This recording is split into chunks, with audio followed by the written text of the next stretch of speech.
എങ്ങനെയുണ്ട് നിന്റെ പഠിത്തമൊക്കെ? എന്റെ പഠിത്തു മാമ ഈ സാഹിത്യത്തിൽ മാത്രമല്ല സാഹിത്യേതര ഭാഷാ സങ്കേതങ്ങൾ, അതായത് ഭാഷയുടെ അതിന്റെ ഉൽപ്പത്തി, ഘടന, വ്യാകരണം തുടങ്ങിയ വിഷയങ്ങളിൽ ഗഹനമായ ഒരു വീക്ഷണ കോണിലൂടെ പ്രതിപാദ്യമായി നിറങ്ങുന്ന എടെ അന്ധകാരണം പൊട്ടണടേ നിർത്തടേ ഒന്ന്. ഞാൻ എന്റെ ഭാഷയെ വാരി വന്നറിഞ്ഞു.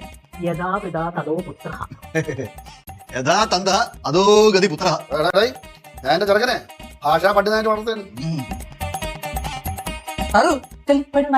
മക്കള് പോയി പടി പടി. എപ്പോഴെപ്പോഴും പടി പടി എന്ന് പറയാൻ വേണ്ടി കൊച്ചമ്മയ്ക്കാണ് പഠിക്കുന്നത്. പിന്നെ കളിച്ച് പടി, പഠിച്ചിട്ട് കളി അല്ലെങ്കിൽ കളിച്ചിട്ട് പടി. ഈ അങ്ങോട്ടും ഇങ്ങോട്ടും തേരാപ്പര നടന്നാൽ മതി, ഒന്നും കഴിക്കല്ലേ? അതിപ്പോ മാമനും അങ്ങനെ തന്നെ ഒരിടത്ത് അടങ്ങി ഇരിക്കില്ല. ആദ്യം വാഴപ്പെട്ടുണ്ടായി, അവിടെ നോക്കുമ്പോൾ തെങ്ങും തോപ്പുണ്ടായി, പിന്നെ വലിച്ചു കൂടി എടുത്തു തുടങ്ങിയാണ്. അവിടെ എവിടെ കാണുന്നത്? അതെ, എനർജി എനർജി എനർജി. ഒരു കാര്യമില്ല. കാണാം വേണ്ട ചേച്ചി റെസ്റ്റ് എടുത്തു. നീ അവിടെ നോക്കി കറങ്ങി വീട്ടിൽ നിന്നാ മതിയടാ. പിന്നല്ലാണ്ട് കാര്യങ്ങൾ എങ്ങനെ എന്തോ കാര്യം